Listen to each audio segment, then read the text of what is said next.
Hi and welcome to Rave Fantastic, a 6-episode student production that documents and honours the Melbourne techno rave scene of the early 1990s. Of course, I'm your host Mad Rod, and we'll be chatting with some legendary DJs all about the 90s party era before they spin some of their favourite old school tunes. And let me welcome my dear friend, Dom Hogan. How are you, my friend? I'm very well, Rod. How are you? This is interesting. This is great because we worked together at PBS. It's pretty weird, isn't it? For pretty much most of the 90s, yeah? Yeah. So, and you're not on actual... Are you actually... Because I don't know, because I live here. Are you doing that anymore? Just out of... No. Almost made it 20 years. Yeah. 18 years. Yeah. I stopped about 10 years ago. Yeah, that's amazing. Yeah. But, and you started... I was just thinking, because like all these timelines, you started with a stack... Was that with Guido, yeah? That's with, right. With Dave Nassani, the dear friend of both of ours. Mm-hmm. So there you do go. And we're going to go into some questions all about you, because out of all these DJs we're sort of like talking to, I would say next to Andrew Till, you are one of the longest running DJ in actually country of this sort of calibre of music, do you know what I mean? Correct. Sort of like from hip-hop breaks into techno, things like that. So let's start... Hang on a second, let's go back and tell the people about some of the stuff you referred to earlier. Oh, yes. During the 90s, yes. I produced a show called Creative Alternative Techno. Okay. And Rod used to do the show after me. Right. So quite often, like every Friday night, we did this crossover thing. We did. So for 7 years, I reckon. Like easily 7 years. So yeah. So you were from 10 till 12. I was from 12 to 2. That's right. And it's interesting because you sort of did intelligent techno, and I did sort of insanity. So that was awesome. Yeah. And it was actually and it worked. Yeah. Completely. So yes, I probably would have brought that in, but anyway, here we go. So. This is actually something I've never actually asked you, is what first inspired you to become a DJ? Because I usually would say a techno DJ, but it wasn't techno back then. And how difficult was it becoming a professional, because you became a very famous professional in your field via DNC champions and stuff like that. So, so how did that all begin? So the DJing thing kind of fell into place from a fascination with playing with sound on cassettes in reel-to-reel tape. Yeah. And in the 80s. In the 80s. Yeah. And it's why I went to SAE in Brisbane, is they had reel-to-reel machines, and they also had the only 808 roll and drum machine at the time. Interesting. But I wasn't really meaning to get into the DJing thing. I was more just playing with sound until I saw Buffalo Girls by Malcolm McLaren and seeing the manipulation of the vinyl and the way that waka waka waka. And that's early 80s we're talking about. And I was like, whoa, sign me up. Amazing. Yeah. So I didn't start with techno, I guess you'd say I started with hip-hop. Yeah, but it still was electrified, so to speak. Yeah, it was, and that was the side of hip-hop music that I liked more than the more gangster side of things. I was more interested in the programming of the drum machines at the time than the lyrics of the music. Yeah. And interestingly enough, that at those periods of this sort of like more, I guess it was even classified as experimental, where would have you sourced this stuff? Because no one was really playing it. So that 80s into the 90s, because even the 90s was quite difficult to source stuff. So I was lucky enough to be blessed with my parents owning a news agency. Oh, okay. So I basically grew up in the news agency. I was a paper boy all my life. But one of the advantages up north, up in Brisbane, in a place called Acacia Ridge and then Alcester. But one of the advantages of that was I got to read every music magazine that ever came through the news agency. So NME, Melody Maker, Soundz, DJ when that started. So culturally I was interested in what was going on off of the island up in the motherland in England, where these magazines came from. And I used to go into record stores in Brisbane and ask them to buy a copy of Psychic TV's Acid, whatever, and they would be like, how the hell does this little punk? And after a while they started, whenever I'd come in, instead of just getting one in for me, this is back in the day of ordering imports, they'd get 5 of them in, and then they start a little section. And it's kind of how I got when I moved to London and worked at Tower Records, it was kind of that connection there. It's a shame that we've got a short slot today, because we could sort of talk for a good hour, because your history is like, you know, vast and very, very interesting. So we'll say more about sort of later period now of even though it was still early for us because we're oldies, but the thing of the later opposed to the 80s, with the sort of electronic or techno movement and stuff like that, which became very big in. And also with Lumakanda, which was one of your outfits with Daniel Wittenberg. That's right. And on then before that, Psyharmonics. yes, and Psyharmonics. And before that was Tomorrow People with Arthur Arkin. And big shout out to both. Yes, yes. On Mushroom or Vicious Vinyl. Yeah, yes. yeah. So you were one of the first ones. But getting away from that, even, what was the thing that basically you could say influenced? Like, what was this thing that you just loved about it? Like, it's because, like, you know, opposed to it's still rock and roll based, like the country, and then few of us was just doing the electronic thing. And how do you think it influenced your life? They're broad questions. Yeah, but, you know, I get where you're coming from, and Yeah. I guess basically to try and cover that few questions. Yeah. There, when I left Australia to live in England, Yeah. the country was rock and roll dominated. It Yeah. was Farnsey Barnsies and Kings of the FM. Yeah. And where I grew up, you went and saw a band on Friday night and punched on with your mates and drank Yeah. heaps of alcohol. Sure. And it wasn't really for me. Yeah. And if you wanted anything alternative at the time, you needed to go to the gay clubs in the valley, Yeah. which I had no problem with Well, at all. sure, yeah. No one's going to punch on down there Yeah, and all the rest of course, it. And you yeah. get to hear Yeah. fantastic music. Yeah, that's true. And like high energy sort of stuff. high yeah. energy stuff. Yeah. But that's where, coming from the hip hop thing, Yeah. that's where I knew that I had to learn how to beat mix. Right. Because if you stuff up a beat mix Yeah, of in a course, club yeah. like that, Yeah. you're going to know about Well, it. especially in those days, it was Exactly. it was like that's how you got your job. If you didn't know what to do, Yeah. that was your sort of So- like your trophy to get in. Yeah, so after Interesting. leaving Brisbane Yeah. and travelling around a little bit, I was, part of that rave scene Yep. in England and going out to Guildford and rah. Yeah, and that was the very beginning there too, yeah? the very start of it Yeah. all, what they call the second summer of love Yeah, or for whatever. sure. And after travelling around for a couple of years, I was brought to my attention from a phone call from a friend Yeah. that there was no outdoor party scene happening here. Yeah. And I was like, what? Yeah. Like, I'm up to my knees and wigs Yeah. in Yeah, for and I'm just sure. picturing all my mates in Yeah, Australia that's yeah. made for outdoor Yeah. doofs, and it wasn't happening here. Yeah. Interesting. So I got my ass back here real quick. Yeah. Yeah. And then Australia became ironically synonymous with outdoor parties compared to many other parts of the world at that time too. Like, as it sort of started through, like say, Earthcore, and all the sort of smaller ones that were involved with, like more private sort of ones, like via, say, Swytech or something, Carl. And then even before that. So, but we could sort of we could go into a tangent about that too. Now, talking about this is something really important I think the viewers should understand, is that what was the atmosphere like that a lot of younger viewers just would never understand opposed to now, because it's a whole different thing. We didn't have phones, there was no technology like there is now. We were sort of just thrown sometimes in the middle of nowhere, and we had the stars and that's it, and a sort of a sound system hopefully worked. Again, that's just such a broad scope. Yeah. The getting to a party before GPS. Yeah. Yeah. Was part of the adventure. For sure, most definitely. And well, to be quite honest, that Yeah. kind of thing, you'd have to be in the know to certain little groups of people to have That's that true. sort of experience again in Australia because Yeah. of the size the outdoor party course, scene is of now, course. which I think you might have. We recently did 30-year anniversary of a party Yeah. like that, where there's one sound system. Yeah. We all take the sound system Yeah. down to the beach in the morning, Yeah. and we all take it back up in the Yeah, for sure. Yeah. and go home. And be and- environmentally responsible but that too, whole so- excitement of all being together, Yeah. as corny as it Yeah, sounds, sure. or on the same mission to go and do one thing out there, Yeah. that was pretty special. Yeah.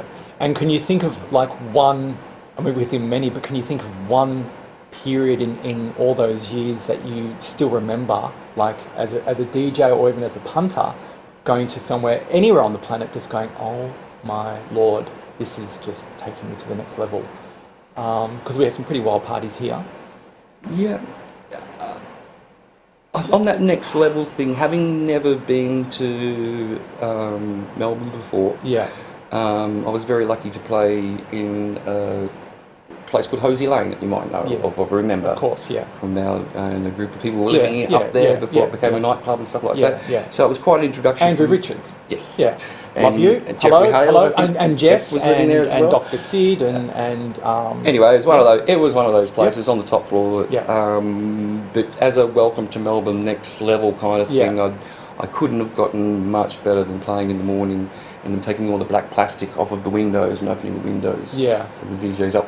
And I could see the MCG, and it was like, wow, I think I'm going to like Melbourne. And this is before it was all graffiti too. Yeah. So it's quite interesting. It was still kind of squatty. Yeah, it was just like whatever it was. That sort of business. But when they pulled the black plastic down, for me, being in the dark all night and all the rest of it, and then to see where I actually was, I was like, wow, this is... There was probably about 40 of us, I would say, it's pretty special. I agree. And so is there anything that you miss about the 90s or even the 80s opposed to now in these things? I mean, we get on with life, we get older and stuff like that, but I don't know. It's a pretty tricky question. You can still find the little parties if you want to. So there's nothing's really gone away on that kind of level. Okay. Well, speaking about that, how do you feel about the new sort of techno market and parties and stuff like that of these things, or even hearing music? Because you like me, we're very particular about our music because we've been in the industry for so long. You sort of listen and think, oh, what the hell is this? Or, oh, that's amazing. I haven't heard that before, We're talking about sort of, current music. That I'm playing and that I'm into? Or just any of it, do you know what I mean? Is there, like, opposed to the past, is there sort of something you think, oh, I think the past... At the moment, I feel, as a DJ, that this music and scenes and cultures go in waves. Yep. And something becomes popular and... everyone jumps on to that. So it might be music that starts it off, and then after a little while we've got the uniform for the music, and then we've got the shop that sells the uniform for the music. For sure. And so all of that kind of side of music, as you would probably already know, I'm not really into. Yeah. And interesting. And so I might get bored with it. You've seen the bio of who I've worked with and all the rest of it.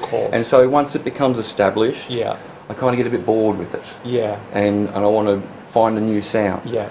And for me, as a DJ, I think the scene's very exciting on electronic dance music at the moment because of lockdown and things like that that's happened in the last sort of 5 years. For sure.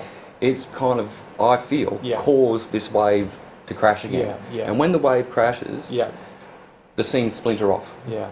And different people work with different people. Of course. And from all of that, you get, obviously, a new sound is going to start to form. Yeah. And that's why I think it's really exciting times at the moment with electronic music because of the 1 or 2 waves that I've seen in my 40 years of DJing. Yeah, for sure. I feel that wave is happening again. The wave's crashed again. Yeah. All the scenes are split up. Different people are working with different people. And new sounds are coming from that. It's pretty exciting. I like it a lot. And we're going to wrap up in a second, but before you actually play, which is I'm actually really looking forward to this because you're an amazing DJ. But one thing that people complain about from our generation that I hear is that everything's a little bit easier for DJs in this day and age. I mean, you were a professional beat mixer that won awards globally for these sorts of things. Do you know what I mean? So you, in that field, how would you say now... How do I feel about auto-sync? Yeah. I mean, without being so obvious, but how, do you think that DJs need to sort of go through the gauntlet and go, right, you need to have this, and this to be actually classified as a DJ instead of, just a music provider, I don't really get into the whole, the sync thing and because there's things that...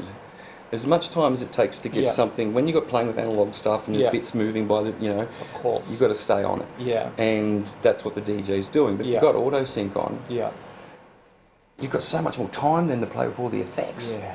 When you know the beat's not going to go out and you have to be touching it up all the time, you can go to town. I love all these little controllers that you buy now. Yeah.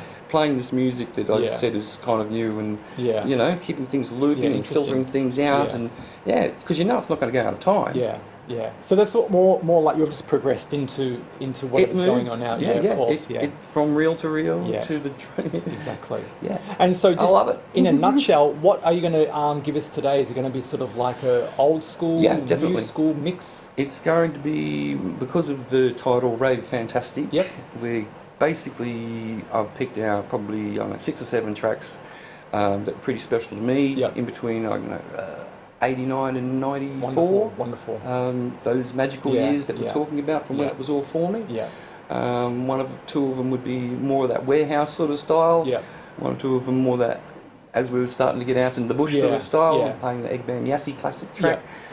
Starting off with Adamski. Wonderful.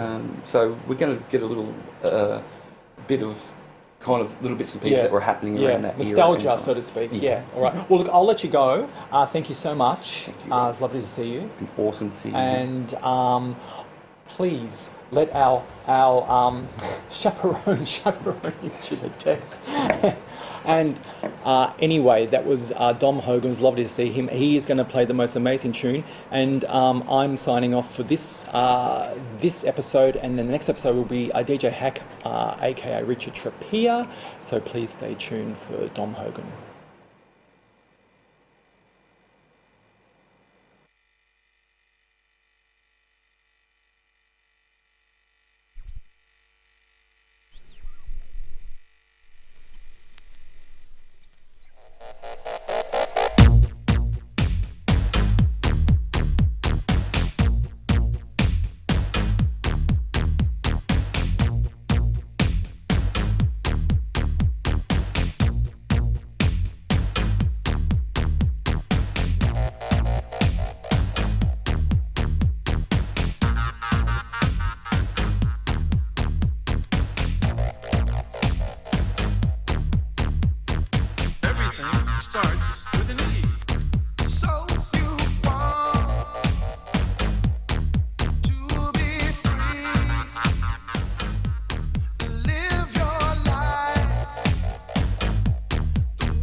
everything starts with an E. Coming in strong, yes, coming in strong, DJ Lang, J Lang. Coming in strong, yes, coming in strong, DJ Lang, J Lang. L and an S and a D coming in like love, sex and danger.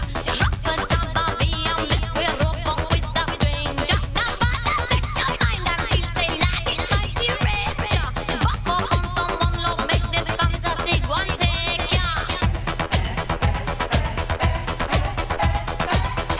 Ecstasy.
with ecstasy.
más bueno, más bárbaro.